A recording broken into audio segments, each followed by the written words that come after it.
quand on voulait curer des noix, on faisait ça au mois de décembre, hein, décembre, janvier.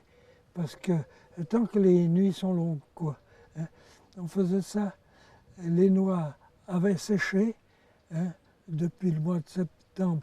Alors, il y avait eu octobre, novembre et même décembre pour que les noix sèchent.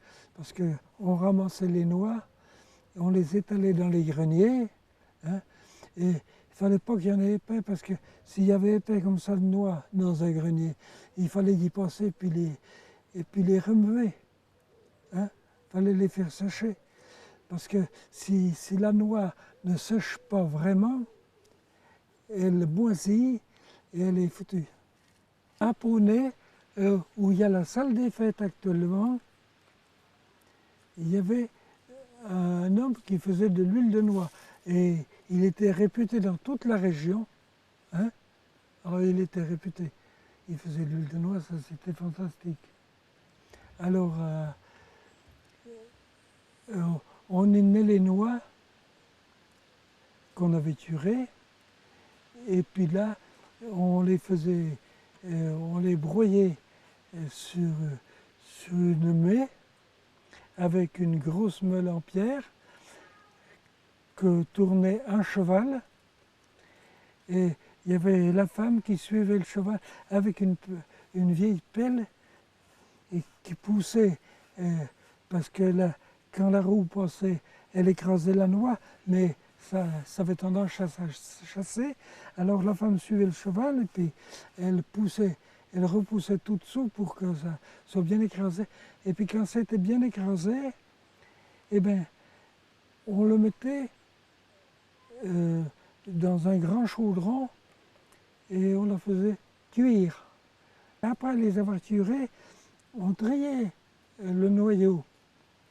Tout le noyau qui était noirci par les vers, on le mettait de côté et on le cuisait à part. On faisait de l'huile noire que l'on appelait. Enfin, elle était moins bonne, quoi. Elle avait un goût parce que on l'avait, je sais pas exactement, enfin, mais on la faisait cuire quand même. Hein. Et quand cette huile était faite, le gars qui la faisait là, il avait une habitude. Hein. Il prenait une poignée de paille, il la roulait. Hein, et l'huile de noix, on la mettait toute dans des bonbonnes en terre, hein, dans des bouteilles en terre, on appelait ça des bouteilles. Et il les bouchait, lui, avec de la paille. Hein. Il prenait un bouchon de paille, il tournait, et quand il avait bouché la bouteille, hein, qu'elle était bouchée, il prenait la bouteille par le bouchon de paille, et puis il l'emportait. Puis il disait, vous pouvez l'emporter. Les noyers ont disparu dans les années 36, 37, 38, avant la guerre. Et ils ont tous été vendus pour faire des crosses de fusils de guerre. C'était comme aujourd'hui déjà, c'était la course au profit. On leur payait les noyers très cher. Les gens les vendaient.